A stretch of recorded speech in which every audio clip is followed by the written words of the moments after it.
No, I'm here. All right, Ruth, we are live. Hi, everybody. Welcome to Politics and Prose Live. My name is Beth Wong, and I work in events for PNP. Thank you for joining us in this new online format where we're continuing our proud tradition of bringing the authors you love and their books to the PNP community. At any time during the event today, you can click the green button below to purchase this evening's book on PNP's website. We're currently offering $5 media mail shipping as an incentive, especially as our physical stores are closed and we really need those online purchases in order to keep bringing you the programming PNP is known for. Tonight, you can ask the author a question by clicking on Ask a Question, found near the bottom of your screen. We've already got 5 in there, and they're lovely questions. I'm so excited to hear them answered. In that box, you can also read other people's questions and vote for the ones you'd like to hear answered the most. A reminder that unlike our in-person events, the author, myself, the host, and the other audience members cannot see you through the screen. We welcome you tonight in those footy pajamas your mother made you that you only wear once a year. On to the main event. Now available in paperback, Save Me the Plums, the follow-up to Ruth Reichl's best-selling Tender at the Bone, Comfort Me with Apples and Garlic and Sapphires, covers her remarkable decade as the last editor-in-chief of Gourmet magazine. The nation's oldest epicurean magazine, Gourmet inspired Reichl's own career, and though she was reluctant to leave her position as New York Times restaurant critic, she transformed the revered publication into a cutting-edge journal for new ways of thinking about food. At the same time, working at the magazine changed her, and this book is as much a journey of personal discovery as it is a candid, vivid insider's look at the glamorous world of the glossies, just as the digital era changed everything. So happy to welcome Ruth Reichl to PNP. Hi, thank you for coming. I have to say, I love PNP. I always have, and you're a great community of readers, so welcome to my house. I had originally written a whole speech for this. And then as I just sat down a little bit ago, I thought, that's crazy. This would be so much easier if it were in conversation, but it's Mother's Day, and I really didn't want to ask any of my author friends to give up their Mother's Day to come and interview me. So what I'm going to do is I am going to interview myself. And I'm taking the questions that I normally get. And the first one always is, why did you write this book? I didn't write the book because I thought the world needed another memoir from me. But I pretty much knew going into this job that it was going to be a great story. I was absolutely unprepared to edit a magazine, something I had never done before. I mean, I knew very little about the magazine world. I'd been a freelance writer and a newspaper editor, but I really didn't know anything about magazines, and certainly knew nothing about the very glamorous world of Condé Nast, where literally one of the first things that happened when I got there was the head of the PR looked at me and said, "Oh my God, you got to do something about your hair." I literally did not know at that point in my life that there was such a thing as getting your hair blown out. And I sort of had this great big mass of hair, and she was like, you don't look like a Condé Nast editor. And I had a clothing allowance, and they got me a personal shopper to make me look like a Condé Nast editor. And I thought that piece of it would be really interesting, just a sort of counterculture person walking into this very rarefied, glamorous world. But more than that, I thought that the journey of learning how to be a leader would be really useful to other people. And as time has gone on, I've been really happy from the response I've gotten, especially from young women who have said that that whole learning. I think women lead in very different ways than men do. And certainly I did. I was never someone who thought there should be a strict hierarchy. And I thought that would be useful to people. And I also thought that the whole piece of having that kind of a job and also being a mom, I mean, that work balance life is so difficult. It's still so difficult. And I wanted to write about that. And it's certainly true that, every time some young editor would come in and say, I'm pregnant, and I would say, are you coming back to work afterwards? And they always said, yes, they were coming back to work. And my response was, now you're going to understand what true guilt is like. Because as a working mom, no matter where you are, if you're at work, you feel like you should be home. And if you're home, you feel like you should be at work. And you never get over that.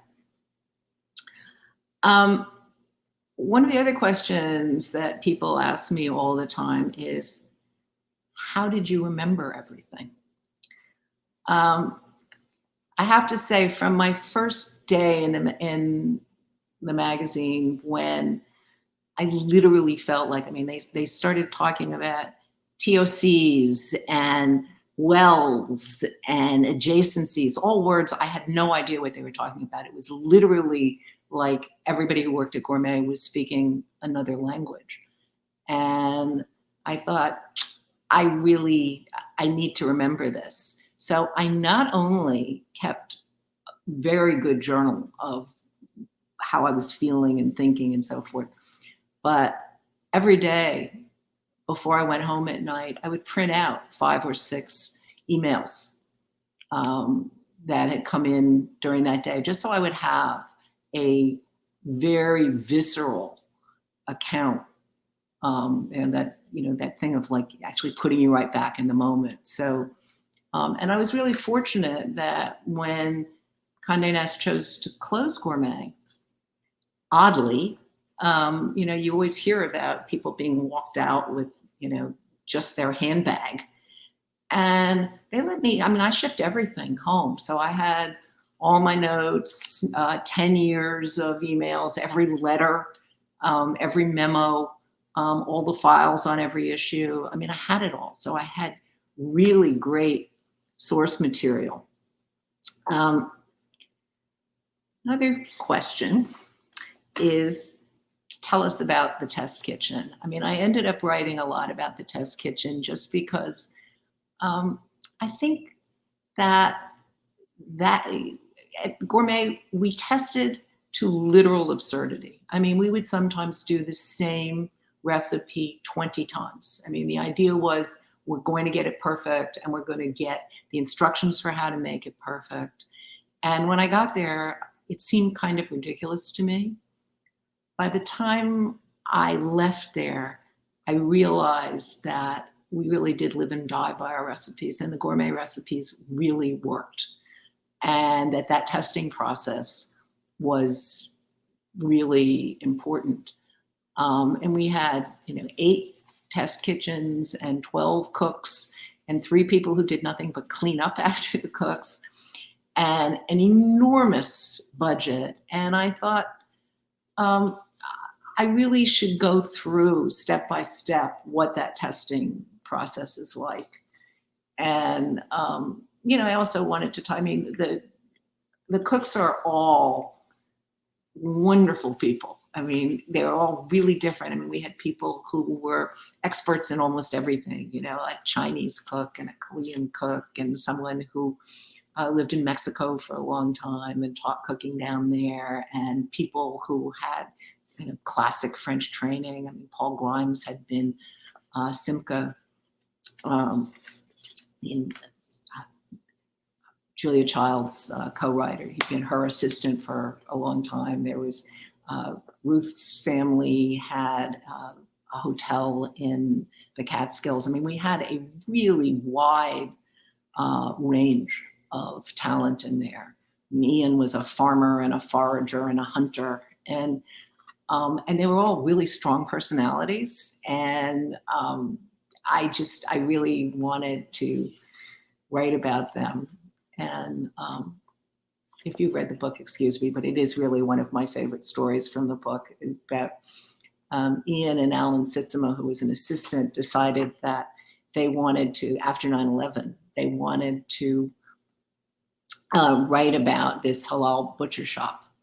And it was a really soulful story about these people and what 9/11 had meant to them, and how they really honestly believed that if they had the best goat in the world, it would translate for people and they would understand who they were. And so Ian and Alan go there and they spend all day and they pick their goat, and they watch it. The man thanks the goat for its life and kills it.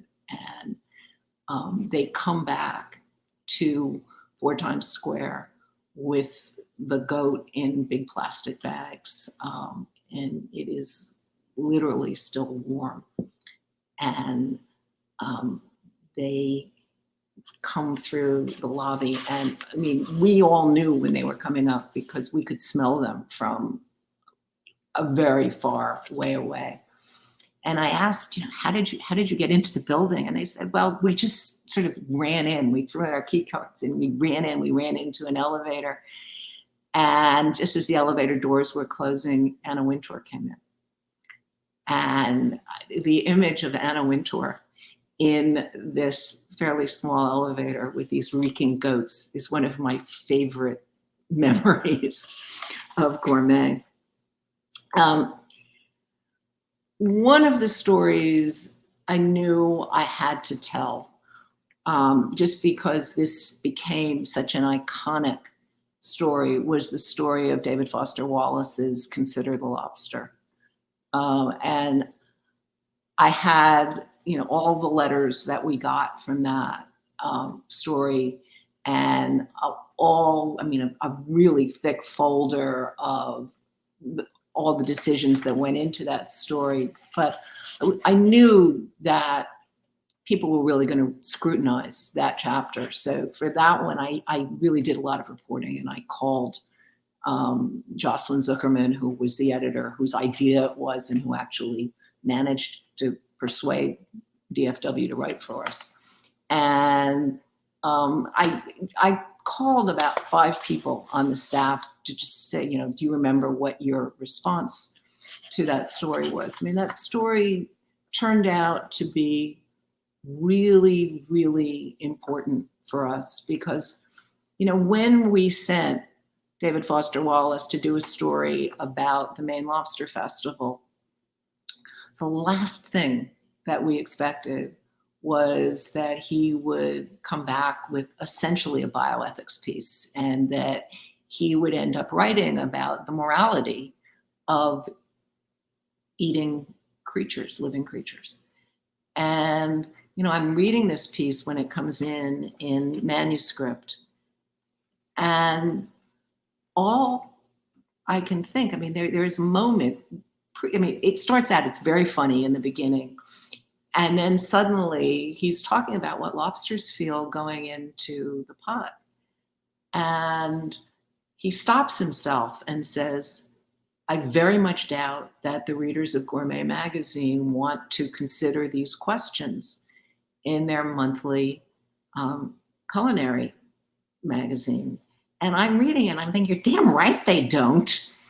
And it was like a challenge.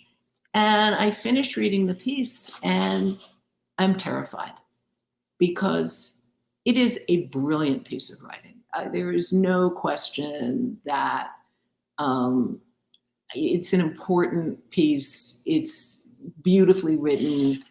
And then I'm thinking, half the people who subscribe to Gourmet magazine are going to cancel their subscriptions. They're going to say, what were you thinking? Running a piece about what lobsters feel going into the pot. Why are you ruining this pleasure for us? And I really thought, they're going to fire me for printing this. On the other hand, I can't not.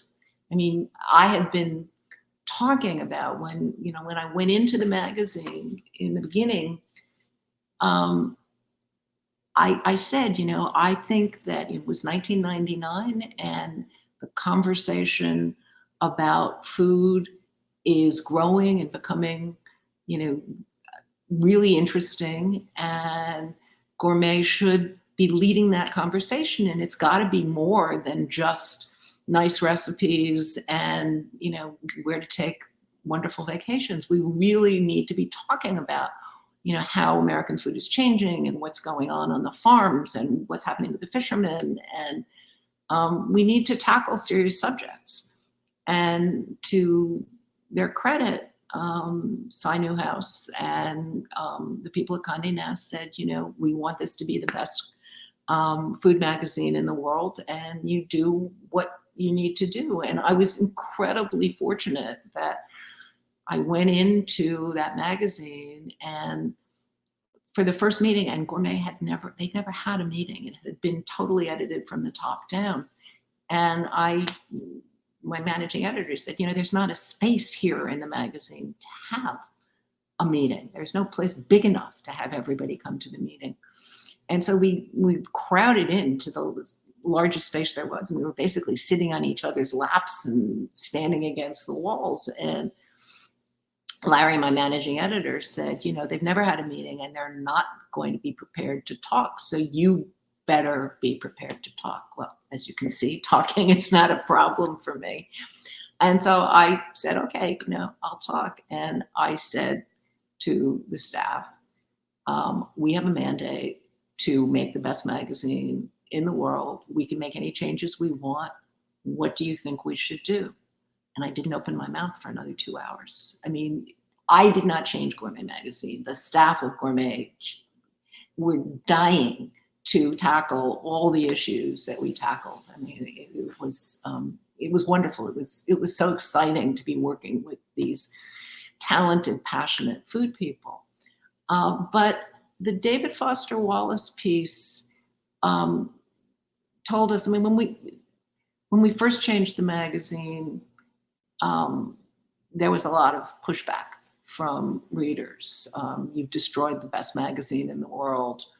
And I hand wrote letters to everybody who wrote to us and said, I know change is difficult. Please stick with us. Please keep sending us your ideas, your thoughts. I mean, I want this to be a dialogue. It's your magazine. I really believe that a really good magazine belongs to its readers. And so it was a dialogue, and gradually the mail stopped being, we hate it, we hate it, we hate it. I mean, I guess all the people who hated it went away, and we got a lot of new subscribers and younger subscribers.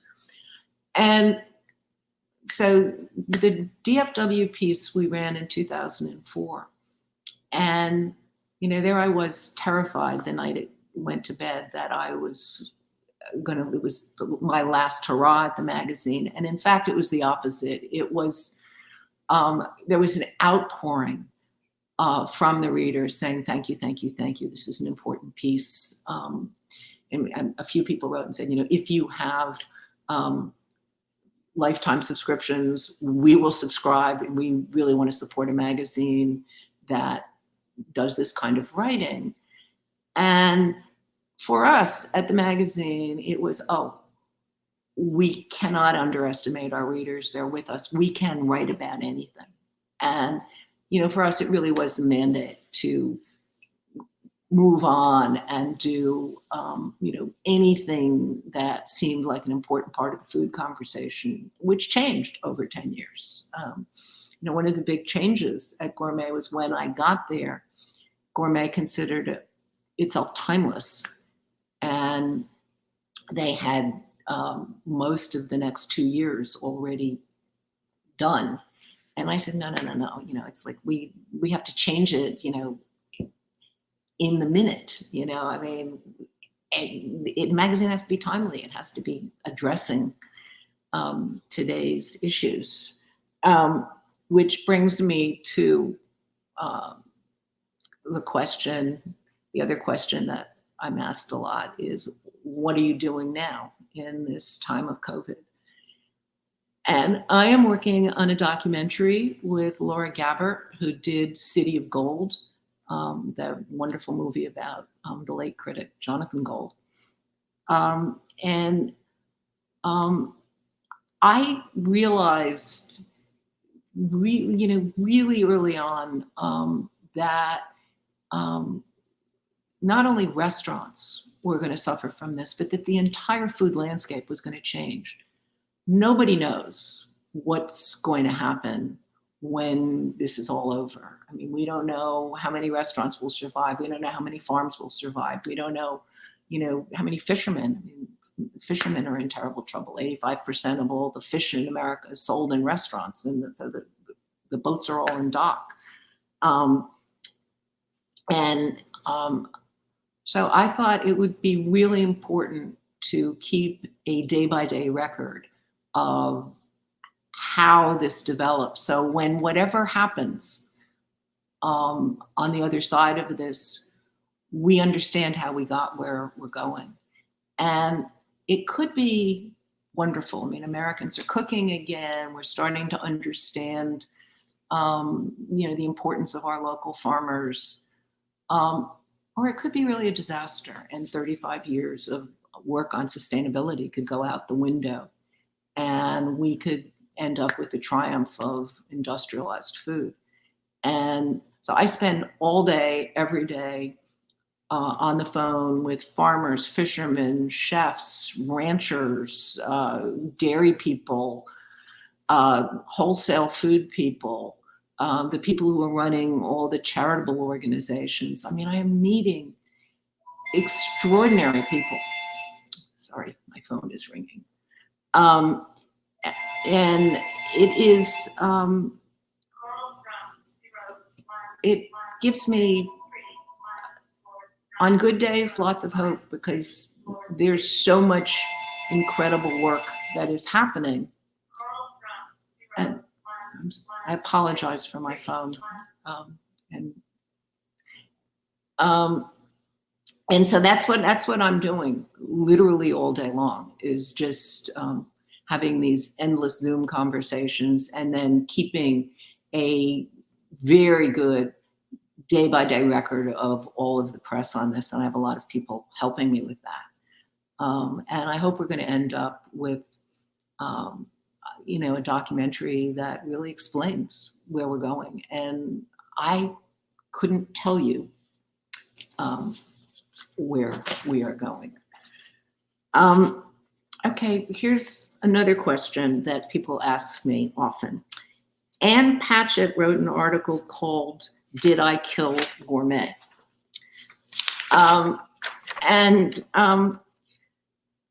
Anne was pretty surprised by the backlash to it. I'm going to read a little bit of this piece. It was after Gourmet.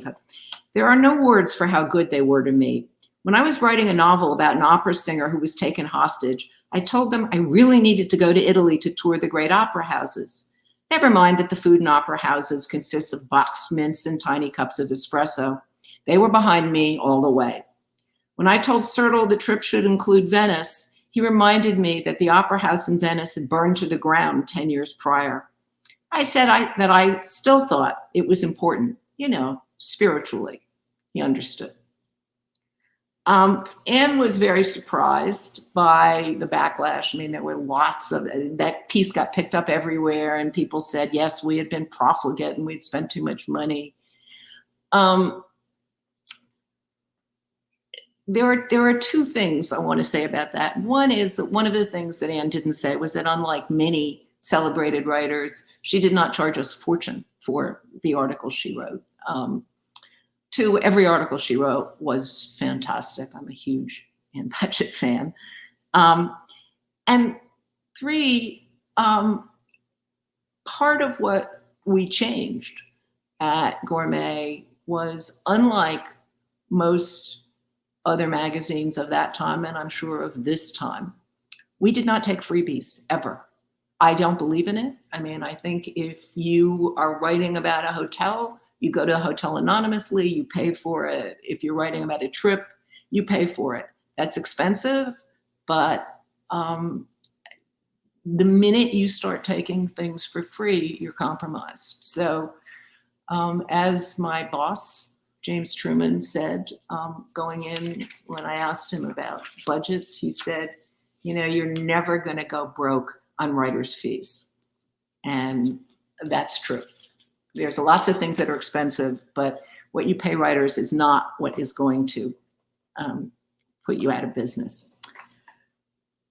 Because today is Mother's Day, I wanted to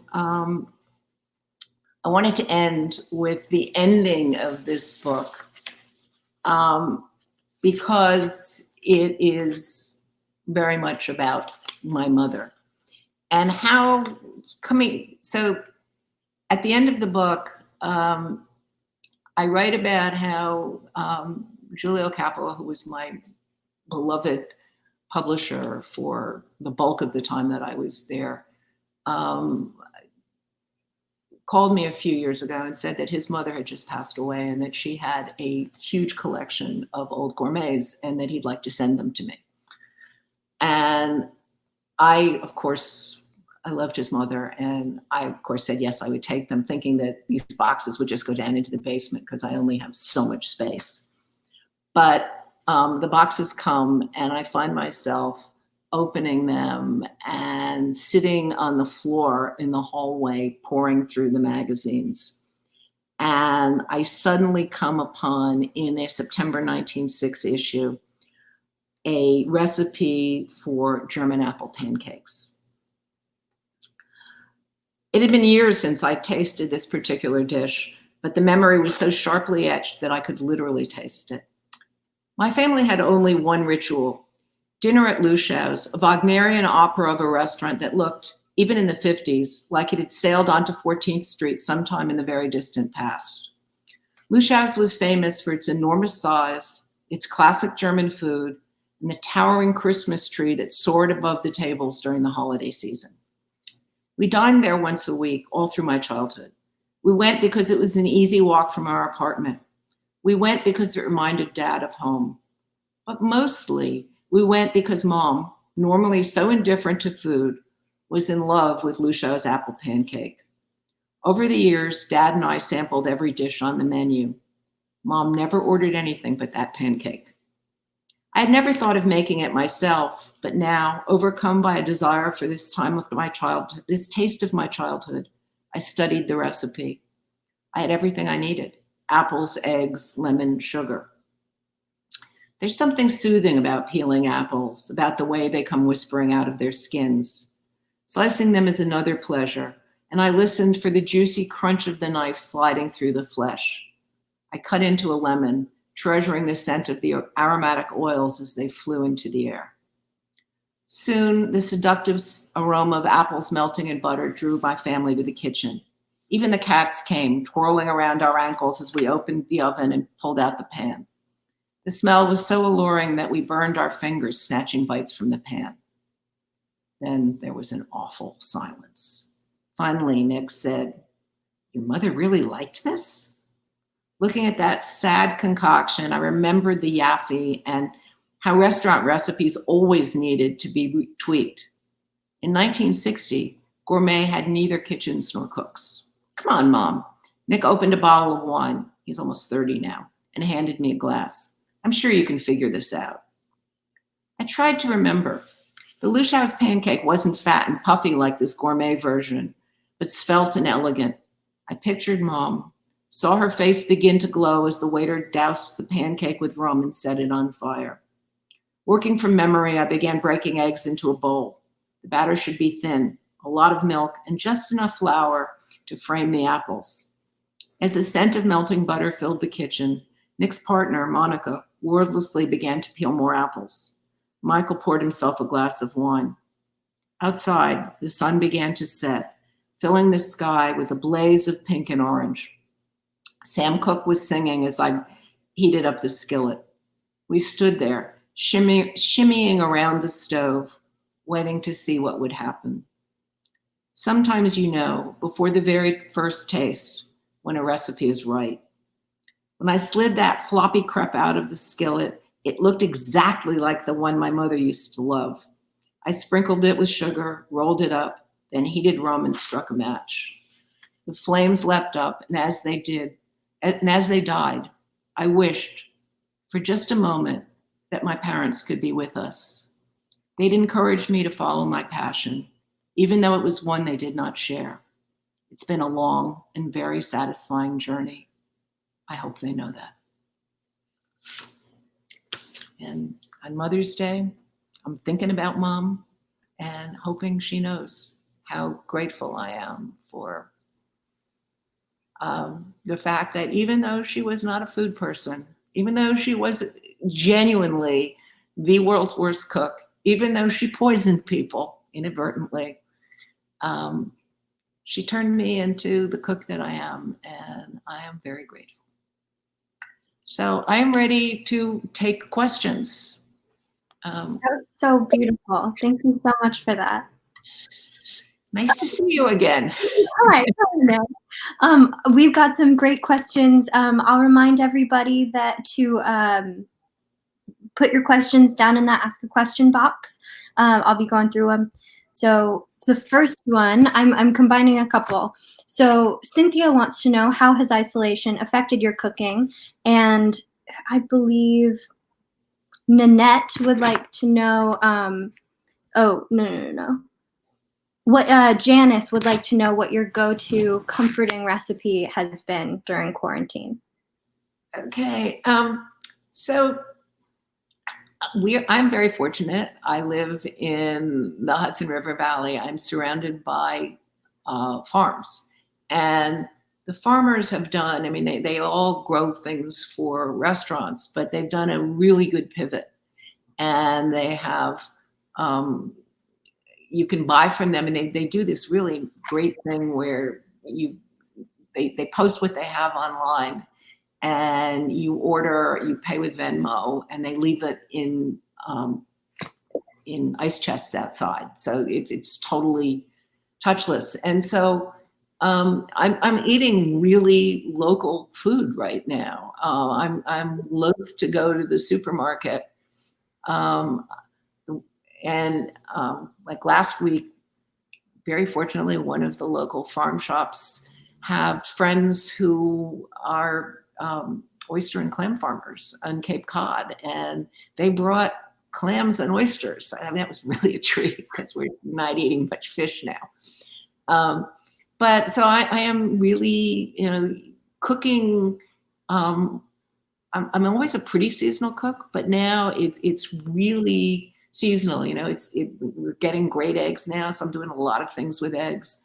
And I also find that, I've always talked a good game about not wasting things, but now I'm really not wasting things. I mean, I save every lemon rind, every cheese rind. I figure out what to do with carrot tops. I feel like, like everybody, I mean, this is my hope for what will happen in this pandemic is that Americans will start cooking again and realize, one, it's easy.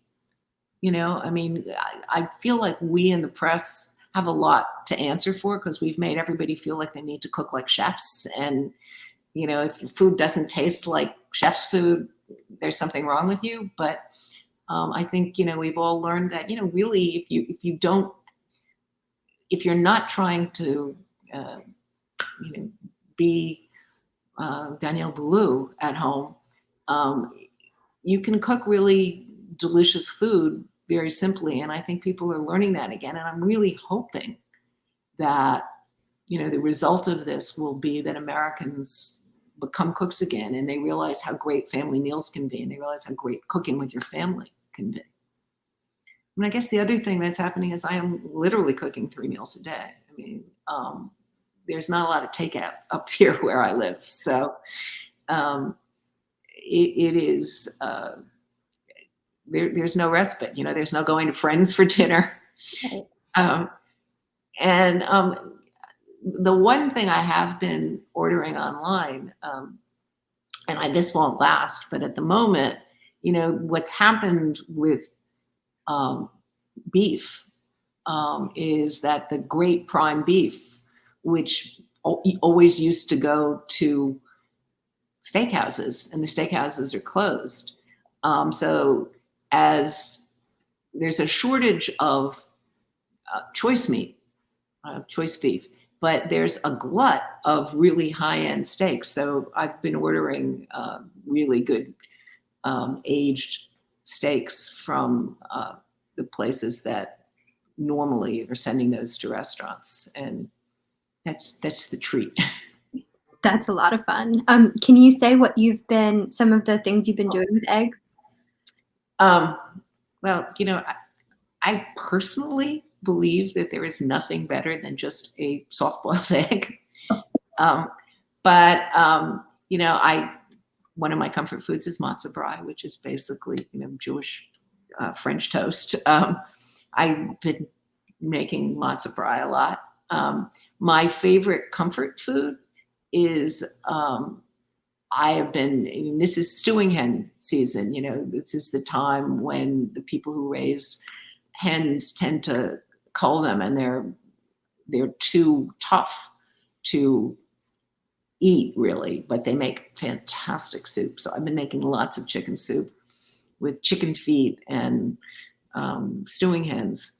And my absolute favorite go-to comfort is just some chicken stock with an egg beaten into it and some greens of some kind thrown in just quickly so they wilt, and a little bit of Parmesan cheese grated on the top. I mean, it's a sort of classic Italian stracciatella, but nothing. And we had a snowstorm yesterday, so we were still into winter food. I have also, made some souffles. Souffles are really, they have a reputation as being difficult, but they really aren't. And, nothing like a cheese souffle and a salad for dinner. Oh my gosh, yes, absolutely. And also, egg salad sandwiches. I mean, what is more delicious than an egg salad sandwich? Very few things. So Nanette would like to know some of your all-time favorite cookbooks, and Amy would like to know some of your all-time favorite food writers, whether those converge or not. I think probably don't. For food writing converging with cookbooks, Elizabeth David. She's never had the reputation she deserves in the United States. Her recipes are fantastic. They're what I think recipes should be. They're sort of suggestions more than prescriptions. And she's a lovely writer. So Elizabeth David, MFK Fisher for writing, not so much for recipes. She's not a person I would go to for recipes. Another person for writing and recipes, Alice B. Toklas, the Alice B. Toklas cookbook, which I'm actually doing a new introduction for a new edition, but that is just a joy to read. Not for writing, but for cooking, Marcella Hazan. I do not think that there's a recipe of hers that doesn't work. And she's, if I could only have a few cookbooks, hers would be one of my, Fuchsia Dunlop's books. I find myself cooking a lot of Chinese food right now. I miss Chinese restaurants. She has a recipe for celery, which is an easy to find vegetable these days. And it's a very quick recipe. It's you chop up the celery really finely, blanch it. You mix it with pork and some hot bean sauce and just a little bit of Chinese vinegar, and it's really quick and really delicious and a way to get a lot of vegetables. I'm rediscovering celery these days. I think we all are, and you can find it. The other cookbook author who literally never lets you down is Paula Wolfert. Her books are brilliant. And I have to say, the gourmet cookbooks, I use them. I don't get a penny from them, even though my name is on them. They belong to Condé Nast, not to me. And I didn't write the recipes. I did write the middle matter, but the recipes, you can trust them. They work. And so I use, especially the yellow one, I use all the time. We've Anne up in the chat said that the 2 gourmet cookbooks are her favorites. So I think we've got some fans of the gourmet cookbooks too. Well, I mean, they are. I mean, those, as I said, those recipes are tested to literal absurdity. I mean, you know, if we did a chocolate cake, we would use every chocolate on the market. And, you know, if it didn't work with Nestle's or Valrhona, we would basically, you know, tell you that. We would, you know, use different size pans. We would try and make every mistake that our readers would make so that the recipes would work. Absolutely. Mike asks how he says that you spent some time in Berkeley, California, and he's wondering how that time influenced you and your cooking. So much. I lived in Berkeley for 10 years. I lived basically in a commune and worked in a restaurant. And a group of people started a collective restaurant. Everybody owned it. We all did everything. And I moved to Berkeley in 1973. So it was a time when, you know, those of us who were counterculture people we felt really good. We stopped the Vietnam War and we started looking around for the next issue, and the next issue was food. And we really, it was very political. And, you know, we really believed that, you know, people should take control of their food. I mean, we grew a ton of vegetables. We recycled like crazy in a time when recycling, I think we had 10 different bags under the sink of, you know, bimetal, aluminum, different colored glass. And there was a very small core, and we all knew everybody. I mean, the restaurant that I worked in was started by the people who started the Cheese Board Collective. And that was right across the street from Chez Panisse. I mean, we all knew each other. And I feel like I, to this day, have a very Berkeley palate. I mean, you know, Alice Waters' food always spoke to me. That notion of, I mean, I grew up in a Julia Child era where Julia Child basically said, if you knew the techniques, you could make great food. And the Alice revolution was basically garbage in, garbage out. It's not the technique, it's the food itself. And that notion, and that's why I feel so lucky right now, living up in the country where I can get, you know, really wonderful food. And, you know, if you can get good products, you don't have to do much to them. And, you know, that is what sort of what the Berkeley lesson was, you know, go to the fisherman, go to the farm, let the garden tell you what to cook rather than you telling the farmer what to grow for you. It's been enormously important to me. And then of course also the whole politics of it, you know, I mean, we were dumpster diving in, you know, the mid 70s because we found all this free food being thrown out at the supermarkets. And it was like, this is wrong. We shouldn't be wasting this food. And, you know, so that whole notion of not waste, I mean, that all, for me, all comes back to Berkeley. That's wonderful. Thank you. Marianne would like to know about your previous title, Tender at the Bone, and how kind of different was it to write fiction? So writing Delicious, my novel. Oh, sorry. Tender at the Bone is my first memoir. Yeah, sorry. Not fiction. And writing fiction was a real pivot for me. I mean, I always said if I didn't have a day job, I would write fiction because I love fiction. I mean, it is really my passion. And I had to learn how to do it. And my poor editor was very patient. I realize now, because I'm working on another novel now, and I realize that my process is to write what one of the editors who worked at Gourmet called a vomit draft. Just, to work everything out once, and then to throw that all out and then write the book, but to find my way to the plot. And my poor editor on Delicious, I think she saw every draft, and there were lots of them, and she was very patient.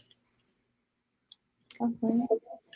So Susan would like you to talk about the title of this book. She's curious if it's anything to do with the William Carlos Williams poem, This Is Just to Say. It absolutely is. Yeah. The William Carlos Williams poem, This Is Just to Say, which I actually, it is in the front of the book, because it's one of my favorite poems. I have eaten the plums that were in the icebox and which you were probably saving for breakfast. Forgive me. They were delicious, so sweet and so cold. And so my father was a book designer, and he actually designed the autobiography of William Carlos Williams. William Carlos Williams was, he was kind of the embodiment of everything I wanted Gourmet to be. He was a wonderful avant-garde artist. He was ahead of his time. He was a doctor who worked with poor people. He was a very decent person, with a social conscience, and he knew all the artists and writers of the time. And it just, when I thought about, what did I want Gourmet to be, this poem was in my head, this whole notion of, how you say something really simply, how you say it in a real American vernacular, how you do it with a social conscience. And I also thought, the poem has become a kind of meme. It gets redone a million ways.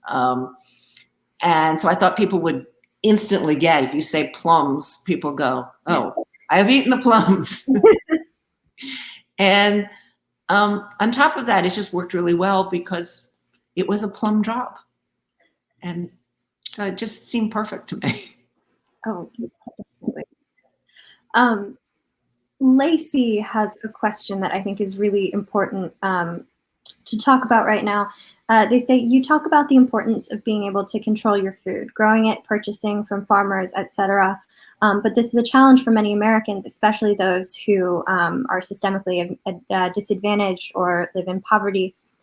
What advice do you have for folks who don't have access to good products?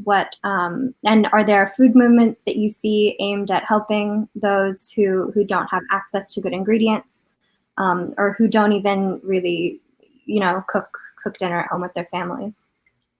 There is no question that, this is a giant problem, and it basically comes down to the giant problem of our moment, which is income inequality. And but you really see it particularly with food. The reality is, the reason that things in America are so bad, we have the cheapest food in the world. Our food is 10% cheaper than any other country in the world. And the reason that 6 out of 10 Americans have chronic illnesses is because our food is so cheap. The costs of that cheap food have been enormous, on the environment, on our health, on our communities. It's something we really have to address. And it's not a quick fix. It starts with the fact that we subsidize all the wrong things.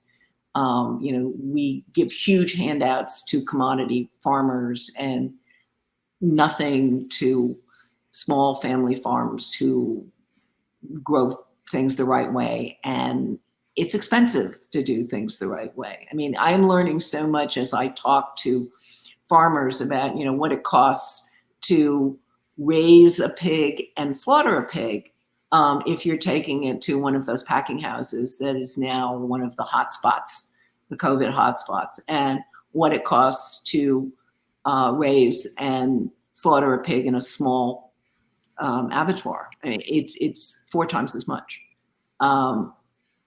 And one of the things that I hope will come out of this is that there's been enormous charitable effort.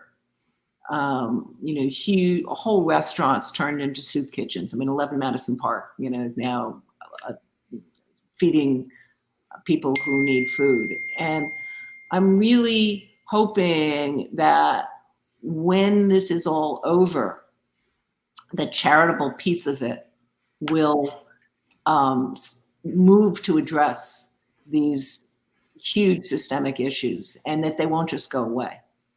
That, one of the people I speak to is the man who's running Andres's organization in New York City.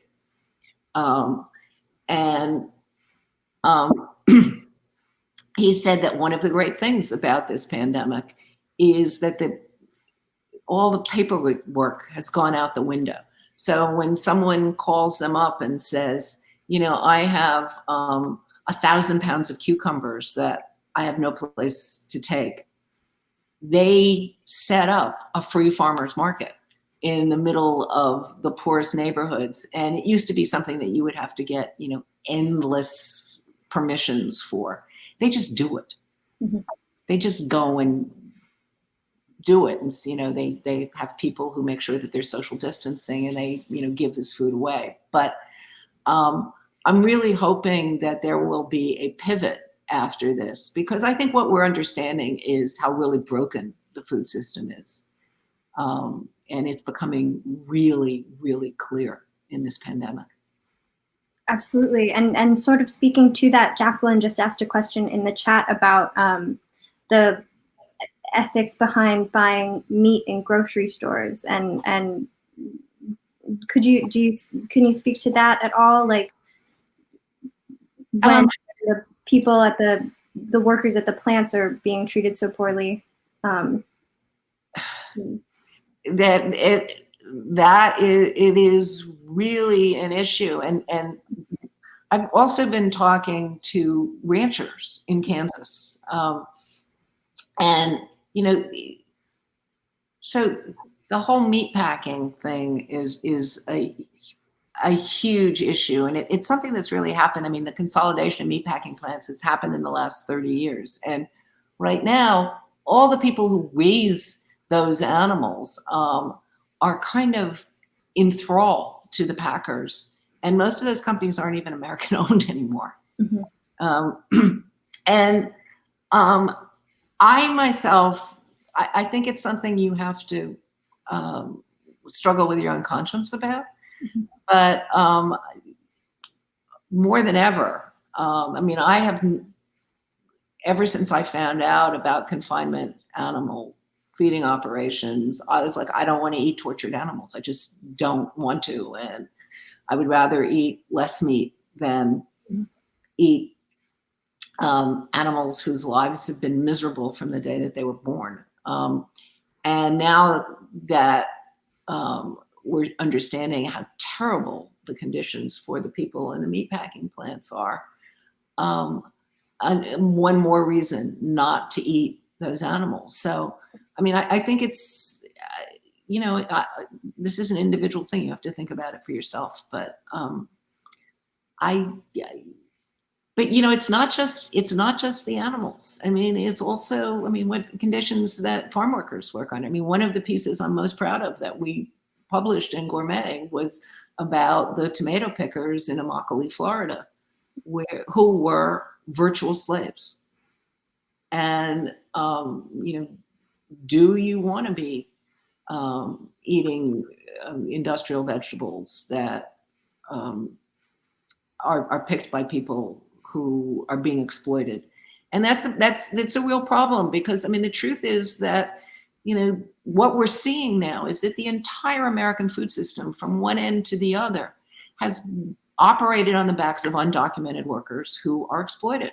Mm-hmm. And it's something we have to change. I mean, I think that is ultimately the big issue going forward, is, getting justice for food workers. I love it. Definitely.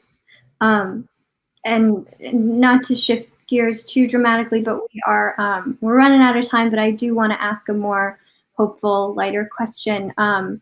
Linda asks, when COVID clears, what is the first restaurant you want to visit? Thinking far into the future, as we were talking about. It's hard to know, because now I spend so much time talking to chefs, and so many chefs are questioning what they're, even if they are opening again. Mm-hmm. We're questioning what kind of restaurants they want to have. I mean, I don't think that restaurants are just going to open and be what they were in the past. I mean, a few will. I mean, Chez Panisse will probably be Chez Panisse. Mm-hmm. And I love Chez Panisse, and I would love to go there. I would love to go to Blue Hill at Stone Barns, but Dan is really questioning if he's ever going to do that kind of fine dining again. Mm-hmm. He just says, is that what is appropriate for this moment? What should a restaurant be for the clients, for the people working in the kitchens, for the farmers? I can dream about going back to the restaurants that I used to go to, but I don't think very many of them are going to be the same. I mean, not till there's a vaccine. Mm-hmm. So that you wanted an upbeat answer, and I'm sorry. No. I mean, I so appreciate, one of the reasons I personally, I personally admire you so much is that is this strong assertion that food has a conscience, and that. And let me just say that for me, I mean, one of the questions I didn't fully answer was about, food writers today. And there's so many wonderful ones. And I think that this young generation of food writers are doing such an amazing job. I mean, asking the hard questions. I mean, even, restaurant critics are sort of questioning, what should a restaurant critic be doing? Not just coming out of COVID, before COVID. I think it's an amazing time for food writers, and there's so many people I admire, so many young people I admire who are doing wonderful, wonderful work. Well, thank you so much. This was, I think, a very apropos conversation. I'm so happy to have been a part of it, and I'm so happy that you took the time out of your Mother's Day to give us this talk. Well, this was really fun. Thank you. Oh, good. And I want to thank everybody in the audience too. Your patronage is what's allowing P&P to bring you programming like this. We really wouldn't be able to host these without your support and the book sales that support them. You can support us and tonight's author by clicking that green button down at the bottom, purchasing her book, Save Me the Plums, from P&P. You're also given the opportunity to donate directly in whatever amount you can to P&P by clicking the donate button at the bottom. Really, everything counts, and everything is allowing us to bring P&P to you in your homes during this period of isolation. You can click the logo, the P&P logo at the top of the screen, to see what other events we have coming down the pipeline. We have some really wonderful things scheduled, and I hope you'll check that out. But until then, I really hope that you stay well read. We'll see you next time. Happy Mother's Day, Jamie. And happy Mother's Day to you, Ruth, too. Thank you. All right. See you. Thanks.